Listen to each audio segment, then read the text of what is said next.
Mike Mukula ne Hassan basajja balaba batuuse ku kooti ku ssaawa 2:30 ez'okumakya mu kabangali y'amakomera era nga bombi basoose kutuulako mu kooti emu oluvannyuma lw'okubuuza ku b'enganda zaabwe.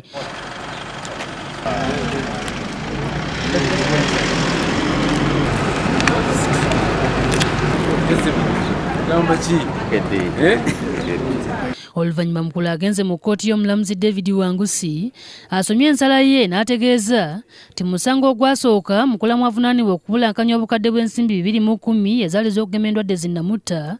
Omulamuzi Irene Akankwasa yali asindika Mukula e Luzira yali teyeekenneenyeza bulungi bujulizi bwali ku mmeeza ye.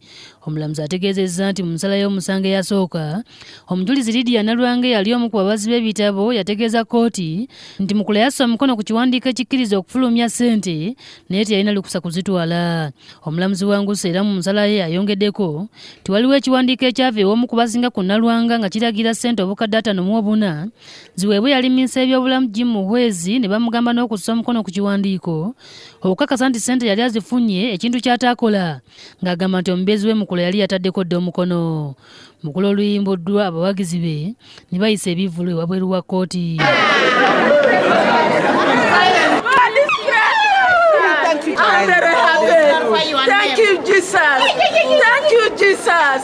Thank you. Mukula yaggalirwa ng'ennaku z'omwezi 18 mu January w'omwaka guno ng'e Luzira amazeeyo omwezi nga gumu n'ekitundu.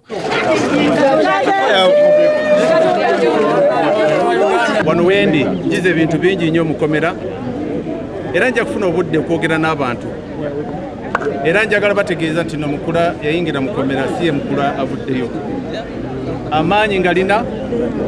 Mu ngeri y'emu ne Hassan basajja balaba yeeyimiriddwa ne muganda we omuzamiri basajja balaba ng'omulamuzi Catherine Bamugemeyeirwe yagambye nti omulamuzi Irene Akankwasa yali mukyamu okusazaamu okwemirirwa kwabwe ng'abasindika mu kkooti enkulu. Bamugemeyeirwe agambye nti tamanyi nsonga yaganda munne bafanaganya emirimu okuwuliriza okusaba kw'ababiri bano.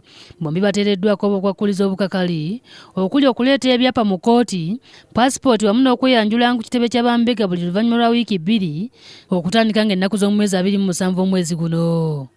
Judith Nalugwa yakusakidde eggulire lino ku Lwabukedde TV mu Kampala.